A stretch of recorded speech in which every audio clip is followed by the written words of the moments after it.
The wind off the Dakota Badlands carried the bitter edge of early winter, but the town of Blackwood was determined to hold its harvest supper anyway. Long trestle tables stretched across the frozen dirt square in front of the livery stable. Oil lanterns swung violently on heavy wire hooks. Townspeople huddled in thick wool coats, sharing roasted venison and tin cups of spiced cider. Clara Bennett carried her apple cinnamon pie to the center table. She wore her dark gray wool dress and a heavy black shawl pulled tight over her shoulders. She set the tin down on the rough pine boards. Sarah Miller saw her first. Sarah grabbed her husband's arm. They picked up their plates and moved immediately to the far end of the square. The Millers moved, and the rest of the town read it as a direct command.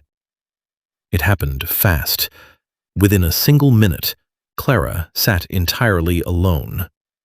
A solid 12 feet of empty bench stretched out on either side of her. She did not lower her head. She folded her bare hands in her lap, her jaw clamped tight against the freezing wind. It had been 9 days since they found her husband's freight wagon smashed at the bottom of Dead Man's Gorge. Elias had been driving the monthly gold payload for the Ridge miners. The iron strongbox was gone. The town quickly decided Elias had thrown the gold to a hidden accomplice and driven the team over the edge to fake an accident, dying in his own botched robbery.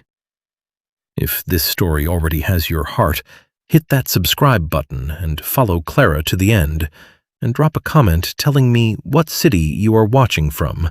I love seeing how far these stories travel. Clara knew Elias. She knew the quiet man who spent his evenings repairing heavy canvas harnesses and saving every spare dime to buy them a decent plot of valley land. He did not steal. The hardest part was not the empty benches. It was watching Mayor Vance and Marshal Hayes standing by the cider barrel. They wore heavy fur-lined coats, holding tin cups, laughing warmly with the bank manager. Elias was frozen in the hard earth, and the men who ran Blackwood were drinking warm cider and watching his widow sit in total isolation. A woman's voice carried clearly over the wind. "Got nerve showing her face." It was the mercantile owner's wife. Clara stared straight ahead at the lantern light reflecting on her tin pie pan. She had baked it because Elias loved autumn apples. She had brought it because she refused to hide in her cabin like a guilty woman. The sound of heavy boots stopped the whispering entirely. The steps struck the frozen dirt with a steady, unhurried rhythm. The crowd near the edge of the square parted without a word. He was a tall man, broad across the chest, wearing a thick buffalo hide coat that smelled of wood smoke and pine resin. A Winchester rifle rested across his back in a worn leather scabbard.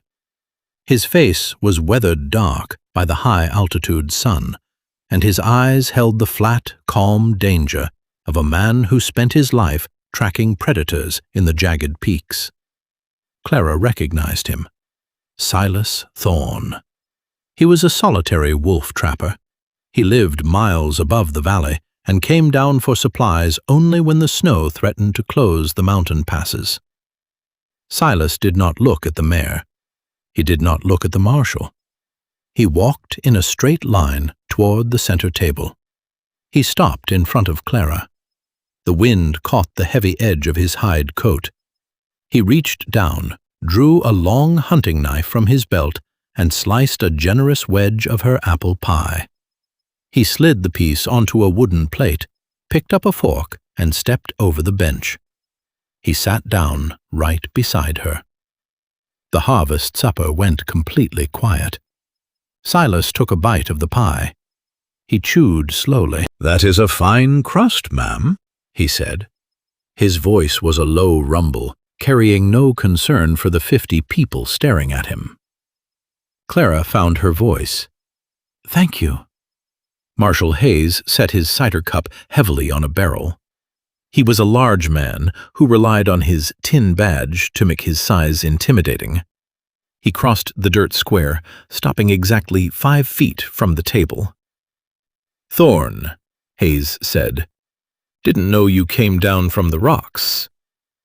"Supplies," Silas said. He did not look up from his plate. "You are sitting with the Bennett woman," Hayes said, his voice loud enough for the whole square to hear. "Maybe you don't know what her husband did." Silas set his fork down. He turned his head and looked directly at the marshal. "I know what a man looks like when he drives a wagon over a ledge on purpose," Silas said. "And I know what a wagon looks like when the brake line has been sawed clean through before it ever left the station."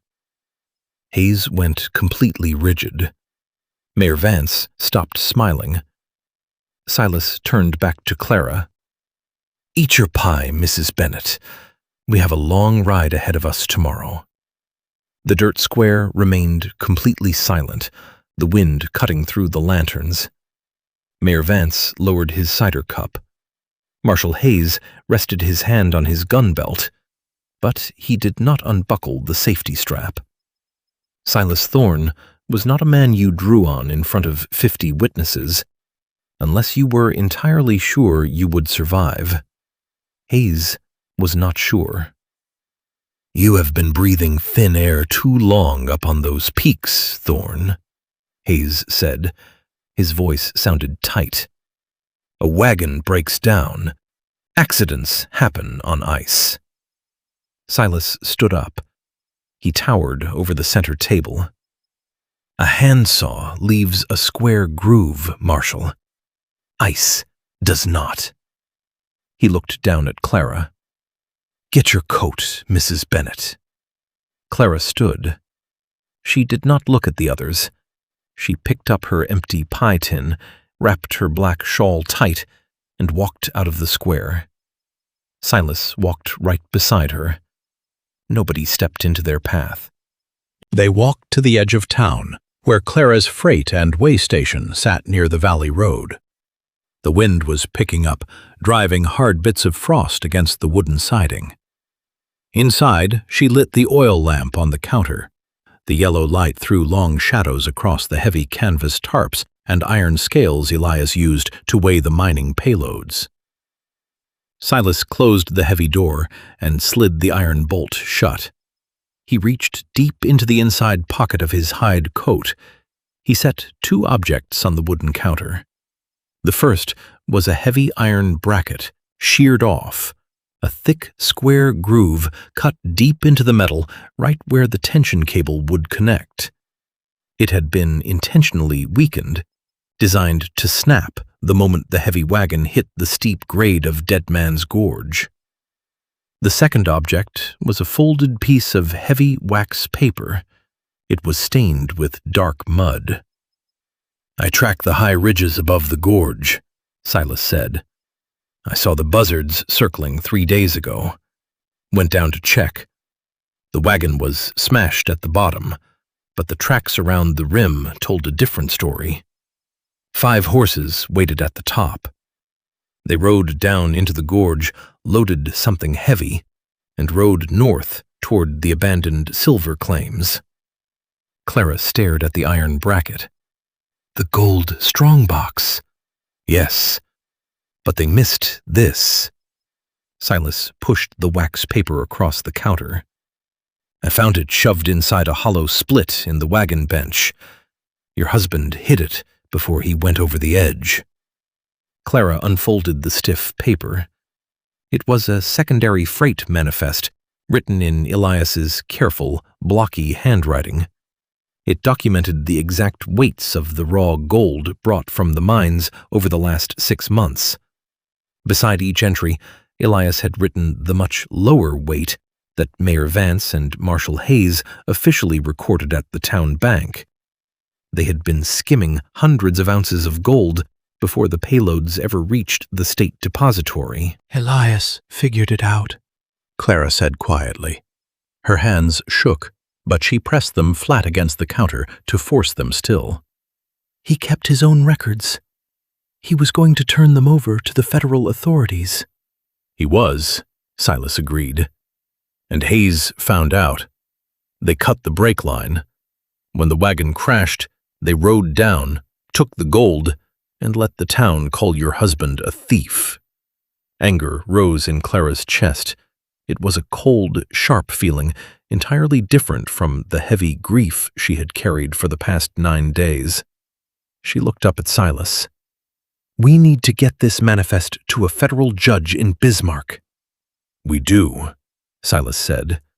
He turned his head toward the front window. But Hayes is not going to give us the time.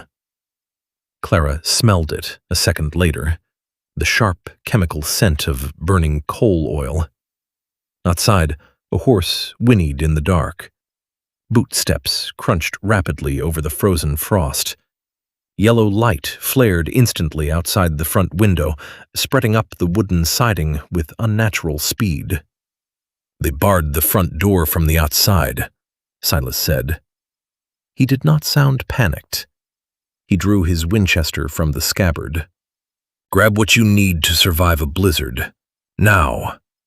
Clara did not waste a single second screaming. She ran to the back room. She grabbed Elias's heavy winter coat, her wool gloves, a box of rifle cartridges, and her hunting rifle. She shoved the wax paper manifest deep into the inner pocket of her dress. The front wall of the way station caught completely. Thick black smoke rolled across the ceiling. Silas kicked the rear door open, splintering the frame. 2 of Hayes's deputies were waiting by the back fence with drawn revolvers. Silas fired twice from the hip. The Winchester's crack dropped one deputy to the snow and sent the second scrambling for cover. Clara ran for the attached stables. She threw saddles on her mare and Silas's heavy roan gelding, working purely on muscle memory while the flames roared higher. They mounted up and kicked the horses hard into the dark. They rode straight toward the jagged black teeth of the Badlands. Behind them, Clara's entire life burned to the ground. The wind howled down from the peaks, carrying the first heavy, blinding sheets of winter snow, erasing their tracks as they vanished into the freezing dark. The blizzard hit the Badlands with absolute violence. Snow drove horizontally across the jagged rock formations, blinding the horses and burying the trail in minutes. Clara kept her head down against her mare's neck. Her heavy winter coat provided warmth, but the bitter wind cut right through the wool. Silas rode just ahead of her, a massive shadow navigating the treacherous terrain by memory and instinct. They pushed higher into the frozen canyons. Clara could not feel her boots anymore. She knew they could not survive the night in the open. A Dakota winter storm killed men fast and quietly. Silas halted his roan gelding near a sheer rock face. He dismounted, pushing through a snowdrift to reveal the dark, timbered entrance of a tunnel. "The old Black Creek silver claim," Silas said over the howling wind. "Get the horses inside." Clara slid from the saddle. Her legs nearly gave out, but she forced herself to stand. She led the mare into the black mouth of the tunnel. The air inside was freezing, but the immediate absence of the driving wind felt like survival. Silas struck a match. He lit a sulfur lantern hanging from a rusted iron peg. Yellow light pushed back the darkness. The main tunnel stretched deep into the mountain, braced by heavy pine timbers. "We rest here," Silas said. "The storm covers our tracks." "Hayes will not wait," Clara said. She tied her mare to a support beam. "He knows Elias hid that manifest. He knows I have it now. If he lets me reach a federal judge, he hangs. Men like Hayes do not wait out storms when the noose is waiting." Silas looked at her. He understood she was right. He took his Winchester and walked 30 yards deeper to check the rear tunnels. Clara stayed near the horses, stamping her feet. She walked past a rotting wooden ore cart. Behind it, sitting against the rock wall, was an object that made her stop breathing. a heavy iron strongbox. The lock was smashed. "Silas," Clara called out. He returned quickly. Clara pointed at the box. Silas knelt and lifted the heavy iron lid. It was completely full of raw gold ore and stamped bullion bars. "This is the payload Elias was hauling," Clara said. Her voice stayed hard, refusing to let the shock slow her down. "They did not just take it from the bottom of the gorge. They brought it straight up here to hide it until the federal investigators stopped looking." Silas stood up. He turned his head toward the tunnel entrance. The wind outside roared, but Silas possessed the hearing of a man who hunted wolves in the dark. "Horses," Silas said, "coming up the ridge." Clara moved to the tunnel entrance and peered through the driving snow. 5 riders were pushing up the narrow switchback path. Marshal Hayes rode in the front, his coat white with snow. Mayor Vance rode directly behind him. They had braved the blizzard because they could not afford to lose the manifest. "They will pin us in here," Silas said. He checked the action on his Winchester. "They have enough men to starve us out or rush us in the dark." Clara looked around the massive stone cavern. She ran the Blackwood freight station for 4 years. She handled every shipment of heavy mining equipment that came through the territory. She knew exactly what miners left behind when a silver claim went bust and men packed out in a hurry. She ran to the wooden storage shed built into the side wall. She kicked the rotting door open. Inside, stacked in a damp corner, were 3 wooden crates marked with the Federal Explosives Registry stamp. "Blasting powder," Clara said. She pried the lid off the top crate. Heavy canvas sticks of dynamite sat inside. "It is old, but it will still burn." Silas looked at the crate. "You blow the main tunnel. We bury them. But we bury ourselves." "No," Clara said. She pointed toward the ceiling near the back of the cavern. "Elias told me they dug a vertical ventilation shaft to keep the dust down. It leads straight up to the ridge.